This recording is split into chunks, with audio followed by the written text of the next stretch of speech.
Ignacio Estampa, buenas tardes. Buenas tardes. En primer lugar, darte las gracias por estar aquí hoy en la Agencia Valenciana Antifraude. Es un auténtico honor estar en esta casa con vosotros hoy.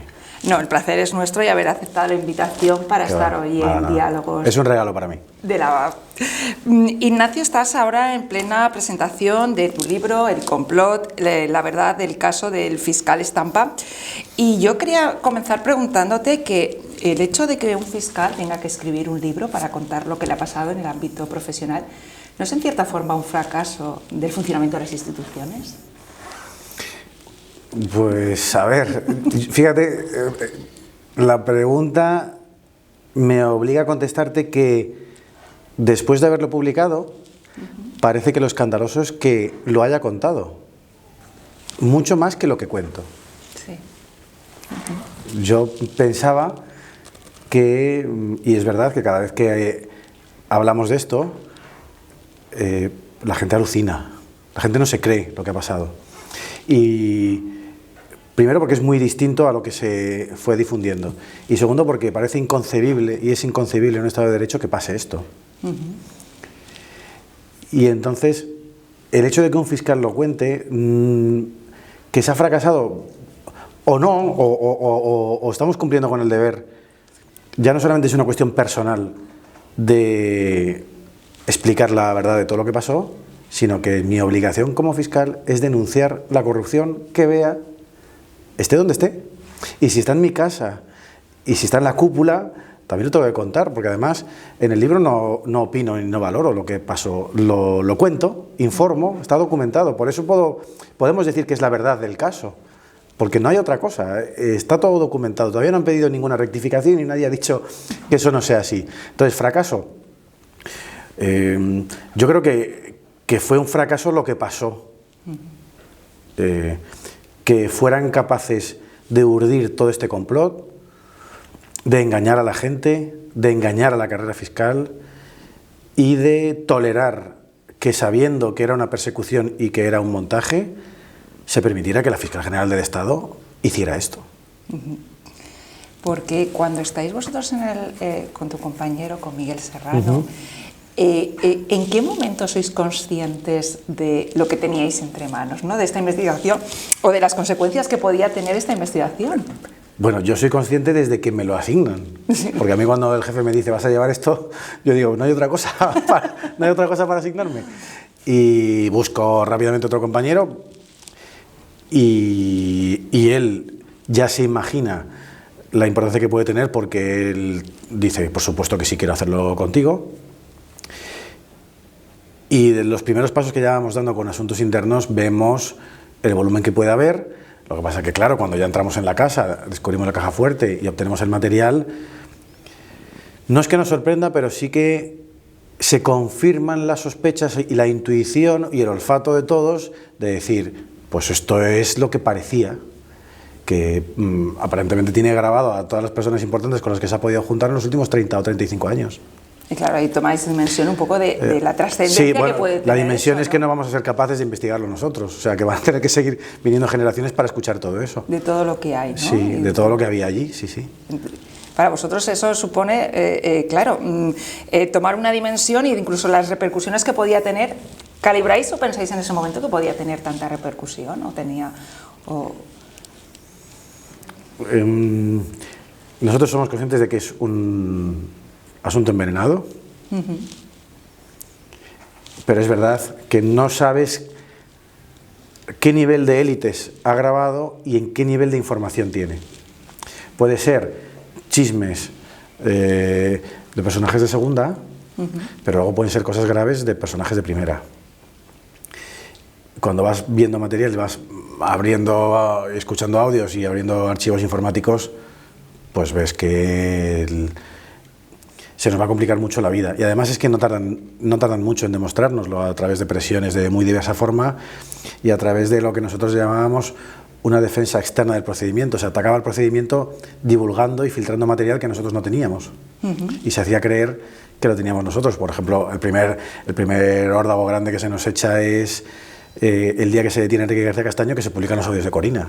Exacto. Eso fue la primera llamada a decir vais a seguir abriendo cosas y vais a seguir actuando. Esa fue la primera. Luego hubo más, ¿no? Pero sí. Pero esa dimensión, pero luego, en vuestro caso concreto, ¿creíais la repercusión que podía tener hacia nosotros? ¿A vosotros también? Nosotros sabemos que somos objetivo de él desde el primer día. Desde el primer día. Claro, ¿no? porque además, al estudiar el personaje central de toda la trama, al comisario Villarejo, vemos cuál es aparentemente su trabajo como detective privado para los ricos. Y consiste en obtener información de los competidores de sus clientes, pues para extorsionarles, para venderles, es decir, para de alguna forma obtener dinero con información de los demás, atacando. Por tanto, nosotros sabemos que no podemos tener debilidades y que aunque no las tengamos nos las van a crear. Y hasta el punto que se nos las inventa. Es decir, fíjate, si nos protegimos, que nosotros éramos dos seres absolutamente antipáticos, cerrados, desconfiados, que 4 años después o 3 años después nos tienen que crear un invento para romper el caso, porque no consiguen. Nosotros nos sentíamos vigilados, nos sentíamos seguidos, pero tienen que organizar todo este complot para conseguir lo que consiguieron. En un momento cuentas en el libro que, bueno, te tienen que poner escolta. ¿En algún momento llegas a temer realmente por tu vida? Sí, nos ponen escolta a los dos. Era algo muy excepcional porque no había muchos fiscales con escolta. No, por mi vida no llego a temer nunca. No, ni siquiera por mi integridad física. Yo no, pero porque estás metido en el... Luego pensándolo después dices... mira, los escoltas es como los premios o las medallas, ni se piden ni se rechazan, ¿sabes? Y cuando te dice la Policía Nacional, entre seguridad ciudadana e información, mira, lo mejor es que, porque primero había una contravigilancia, ¿no? Es decir, bueno, más o menos que sepáis que va a haber policías que van a saber por dónde estáis, tal, pero cuando luego suben, cuando nos dicen, nos vamos a poner una cápsula dinámica de protección, y dicen, ¿y eso qué es? Y dicen, no, pues es una cápsula dinámica, es decir, son policías que van andando contigo a todas partes. Sí, sí. Entonces dices, pues qué feo, ¿no? Sí. Qué feo, porque además lo que piensas es que te está protegiendo la policía de sus propios compañeros. Exacto. Y esos compañeros son los amigos de tu jefa. Con lo cual dices, aquí está pasando algo muy raro, y al final se demostró lo que pasó, ¿no? Que aquel vaticinio de Miguel Serrano del inicio de que lo peor va a ser el fuego amigo, el peor fuego fue el de la fiscal general y el del actual fiscal general, Álvaro García Ortiz. Sí, porque uno leyendo el libro piensa pues a un fiscal con el conocimiento que tiene de las leyes, con la posibilidad que tiene de recibir protección en un momento dado, pero de un ciudadano, una persona, es decir, ¿qué armas tiene para luchar contra la corrupción? ¿O cómo se enfrenta, ¿no? a los casos de corrupción en un momento dado que pueda conocer la ley que se aprobó, la Ley 2/2023, puede ayudar a proteger a las personas denunciantes de corrupción? Vamos a ver. Cuando a mí me investigan como ciudadano, simplemente como de profesión fiscal y por tanto aforado, eso permite que yo pueda contar todo en el libro sin ningún deber de reserva, porque lo cuento como ciudadano, como cualquiera. Yo obtengo información por una cuestión de tesón, no por ser fiscal. Yo veo unos documentos y si es verdad que como soy fiscal entiendo lo que están haciendo los fiscales y entiendo que están recibiendo órdenes ilegales de la única jefa que tenían, que era Dolores Delgado, ¿no? Entonces eso es lo que hace que yo vaya pidiendo cada vez más explicaciones, porque digo, esto no se puede hacer. Y entonces ellos no están preparados para que yo pida explicaciones. Y luego para que las vaya obteniendo. Y luego para que yo vaya pidiendo cada vez más explicaciones hasta que al final lo cuente. Un ciudadano normal. Lo que yo trato de decir en el libro es que esto no le puede pasar a nadie más. Y que tenemos que impedirlo. No solamente a otro fiscal, sino a cualquier ciudadano. ¿Por qué?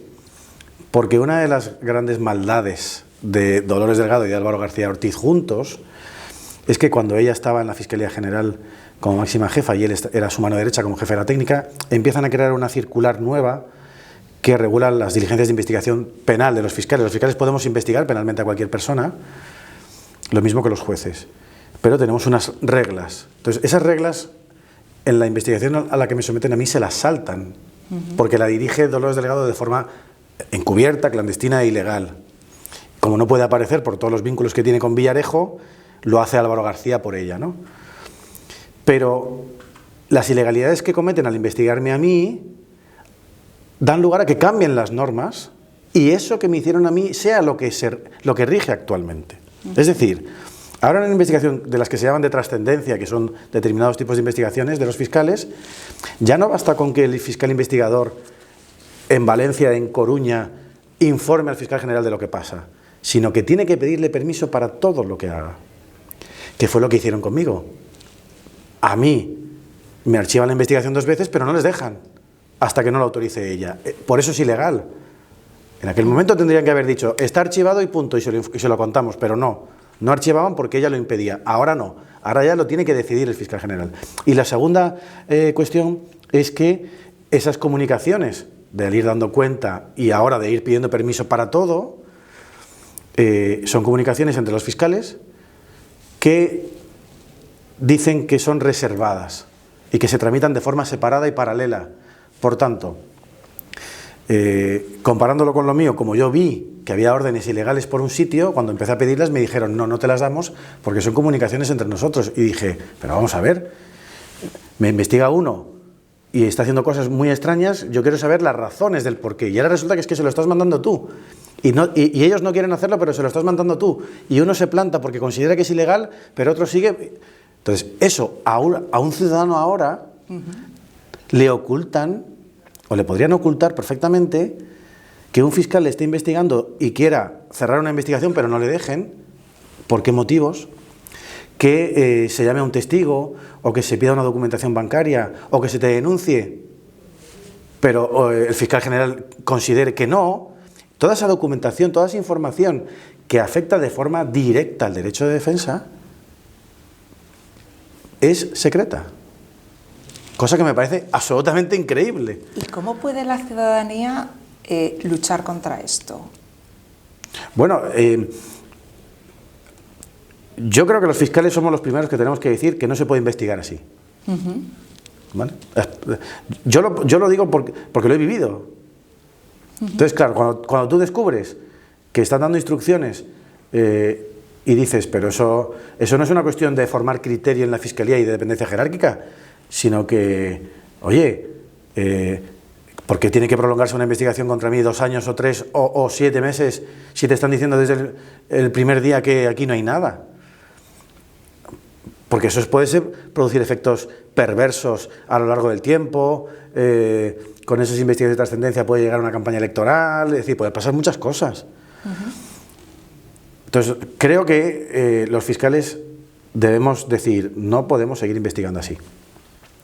Los abogados penalistas, pues yo trato de que cualquier abogado penalista que pueda estar en un procedimiento de estos, primero tiene que tener la suerte de enterarse, porque otra de las novedades de la normativa es que si no te otorgan la condición formal de investigado no te van a comunicar nada, con lo cual te pueden investigar años, porque esto se puede ir prolongando, y no te enteras. Y entonces te están investigando y puede ser muy importante y que el fiscal general de turno esté diciendo lo que tienes que hacer y a lo mejor resulta que te han mirado de arriba abajo todo y no tienes derecho ni a pedir un testigo para que dejen de mirarte. Entonces, revelarnos, yo creo que es que... es una situación, una situación de desconfianza. No, pero es que ese es el régimen jurídico actual. A mí lo que me sorprende, Amalia, lo que me sorprende es que nadie dice nada. A mí me daba miedo, y por eso el libro está muy estudiado desde muchos puntos de vista, ¿no? Primero, en la parte de contextualizar lo que luego me hacen a mí, hay que hablar del caso Villarejo y por tanto yo no puedo hablar de nada que conozca por razón de mi cargo, evidentemente, ¿no? Entonces digo, vale, pues vamos a hablar de todo lo que ya esté publicado, de lo que salga en la sentencia, de lo que haya salido y explicarlo bien. Con lo cual ahí no revelo nada y vamos a contar las cosas bien y vamos a contar cómo se producía esa filtración de información que no estaba en el sumario. Eso sí se puede contar. Y luego la investigación a la que me someten a mí, ¿no? Pero lo que hay que intentar es que esto no le vuelva a ocurrir a nadie más. Y cuando tenemos ese cuidado y jurídicamente es correcto lo que yo estoy diciendo, porque es que es tan grave que yo soy el único que lo ve, o mi criterio jurídico es equivocado. La única vez en la que digo voy a opinar jurídicamente es cuando hago un cotejo entre la normativa actual y lo que me hacen a mí. Y digo, ¿qué diferencia hay? Entonces, yo no quiero decir que se hace un cambio legislativo para fijar la doctrina anti-estampa, porque es que estoy litigando para decir que lo que me hacen es ilegal, y qué curioso que las personas que acometen esas ilegalidades cambian la normativa para hacerlas válidas. Yo he oído a fiscales importantes decir que esto es una aberración, que esto no se puede hacer, pero lo que no entiendo es por qué no lo dicen los demás. Porque a mí todavía nadie me ha dicho que eso sea incorrecto. ¿Que les parece una forma correcta de investigar? Pues a lo mejor hasta que les pase a ellos. Es que hay que vivirlo para decir, oye, que estás totalmente indefenso. En tu libro queda muy de manifiesto el poder y la influencia de los medios de comunicación. En tu opinión, ¿qué papel juegan en todo lo que tiene que ver con la corrupción los medios? Fundamental. Pero en todo, en todas las facetas de la vida, no solamente en la corrupción. La capacidad, la mayor habilidad que puede haber en el mundo, y además tú lo sabes como experta en comunicación, es captar la atención. El que tenga el don de saber captar la atención de la masa, tiene el poder. Lo hemos visto con los regímenes totalitarios, lo hemos visto con las redes sociales, lo hemos visto con las marcas comerciales. El que sepa cómo captar la atención, no sabes cuál es el truco, pero el que tenga... Y por ejemplo, Villarejo es experto en manipular y conocer la psicología de la gente. Entonces, los medios de comunicación tienen una capacidad total, pero total de... Bueno, hay estudios, y yo en el libro, en todos los capítulos voy desarrollando cómo se gesta, cómo nos avisan, cómo las terminales que nosotros vamos teniendo, porque vamos teniendo muchos termómetros en muchos sitios, nos enteramos de lo que nos van a hacer, con varios meses de antelación. Y todo ese íter yo lo describo, ¿no? Pero llega un momento que cuando explota es imparable. Yo valoré salir porque dicen, el que calla otorga. No, lo que pasa es que es absolutamente inútil salir a decirlo porque va a ser peor, y va a ser mucho peor. Ya se explicarán las cosas. Entonces, hago un análisis ahí con estudios de neurociencia que explican por qué la gente se cree todo lo que ve, todo lo que oye y todo lo que lee. Y entonces nos creemos el titular y ya no miramos, hasta el punto que cada vez hay más digitales que la noticia la tienes que pagar, pero el titular te lo quedas. Sí. Y entonces luego hay veces que el titular no casa mucho con el cuerpo de la noticia. Y en general no sabes si todo cuadra mucho con la verdad. Y si te vas a otro medio de línea editorial diferente, te va a contar otra historia. Entonces, yo creo que tenemos que ser mucho más críticos con los medios, sobre todo ahora que con un botón, con un clic, ya esa competencia, pues esto es un negocio. O sea, el negocio de captar la atención y un negocio económico. Entonces, el tener mucho más cuidado, ¿por qué? Porque es un instrumento de destrucción masiva o de destrucción individual de reputaciones. O de hacer presidente, es lo que te iba a decir. Hay estudios de que a Trump le hacen presidente manipulando los datos de Facebook de millones de personas. Sí, famoso Cambridge Analytica. Exacto. Y que el Brexit también puede estar manipulado. Entonces, ¿cómo no, lo que digo yo, cómo no se va a machacar la reputación de un fiscalito cualquiera al que además nadie defiende y nadie protege, y le está atacando su propia fiscalía? Es, vamos, un conejillo, ¿no? Ahora que estás en la Fiscalía Provincial de Madrid y lo miras en perspectiva, ¿qué aprendizajes te llevas de esta etapa en anticorrupción? La más importante es que hay que tener mucho cuidado con anteponer el trabajo a la familia. No debemos trabajar tanto. No debemos trabajar tanto. No. El asunto... Te absorbió totalmente, ¿no? No, el asunto absorbía. Nosotros empezamos a las 6 de la mañana a ver en internet a ver qué escándalo se publicaba para informar al jefe. Porque claro, si el jefe se levanta a las 8 de la mañana con 20 llamadas de periodistas diciendo mira lo que ha salido. No, primero que tiene que ser es que los fiscales le expliquen lo que ha salido y decirle no tenemos este material. Sí, ha salido Corina, pero no tenemos eso controlado. O sí lo tenemos controlado. Ha salido la ministra actual hablando con una serie de señores en una comida del año 2009, diciendo barbaridades, tal. Pues no está en el sumario, jefe. Que lo sepas, no está en el sumario. Y entonces eran tantos escándalos los que salían que era de locos, porque nosotros además no solamente trabajamos en el sumario, sino trabajamos fuera, obteniendo mucha información de muchas maneras, y había otros casos que teníamos que llevar. Entonces eso provoca que te pierdas en tu responsabilidad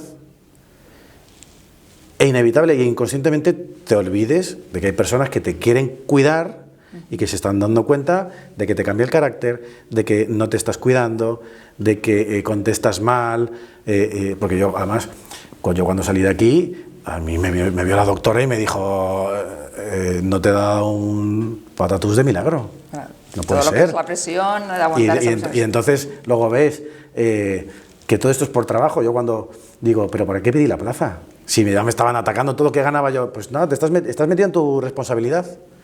¿Crees que es tu deber?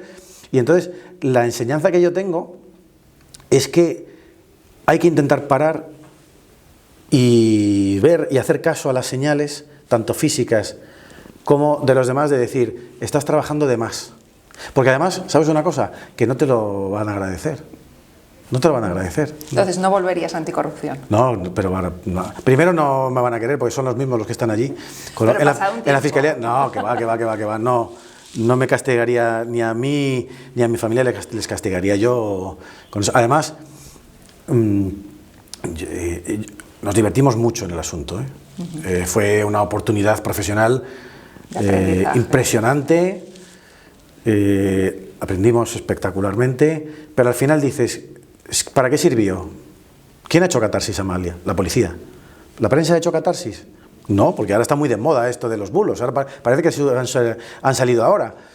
Sí. Los representantes políticos han hecho catarsis, en la fiscalía han hecho catarsis y estamos mucho peor que lo que yo cuento. ¿Quién ha hecho catarsis con el procedimiento de Tándem Villarejo? ¿Quién? O lo que ha pasado es que el sistema detectó que no se podía seguir en esa línea y se cerró. Ahora, ¿a qué me dedico? Pues a justicia de la gente, de la calle, de los problemas que tenemos todos. Pues a uno me han robado, no me pagan la pensión de los niños, o me han matado a mi mujer o a mi marido. Eso es lo que hago. Entonces sí que sientes que ayudas y que eres un poquito útil y que puedes trasladar tu esfuerzo y tu empatía a la gente. En ese destino no. Pero tiene que haber fiscales anticorrupción. Y los hay. Y los hay. ¿Qué consejo les das a esas...? Lo que pasa es que nosotros nos tocó en un momento y en un asunto en el que llegó un momento en que fueron a por nosotros, y es que es así. Porque no hay voluntad política de acabar con la corrupción. Bueno, nosotros decíamos, no podemos llevar solos esto y encima llevar otros tantos asuntos. Y no se nos hizo caso. Nosotros llevamos esto con muchas más causas. Luego, cuando me quitan a mí, a Miguel Serrano le ponen a 3 compañeros para que intenten ponerse al día de todo aquello, pero da igual, pongas 3, pongas 30, pongas a los mejores, tienen que empezar de cero. No es útil. La Asociación de Fiscales pidió que nos quitaran a los 2. Entonces, no sé si es voluntad política o voluntad de qué, pero dices, aquí hay cosas que a nosotros se nos escapan, y desde luego el esfuerzo que estamos haciendo, sometidos y condicionado a nuestra vida y la de nuestra familia, con policías que te están vigilando,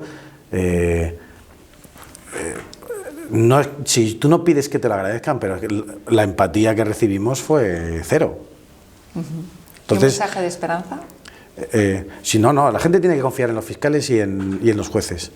Somos, por lo menos fiscales somos 2.700, jueces creo que son 4.500. Ahora la fiscalía está en un momento de credibilidad nefasto, pero la fiscalía no es el fiscal general, ¿vale?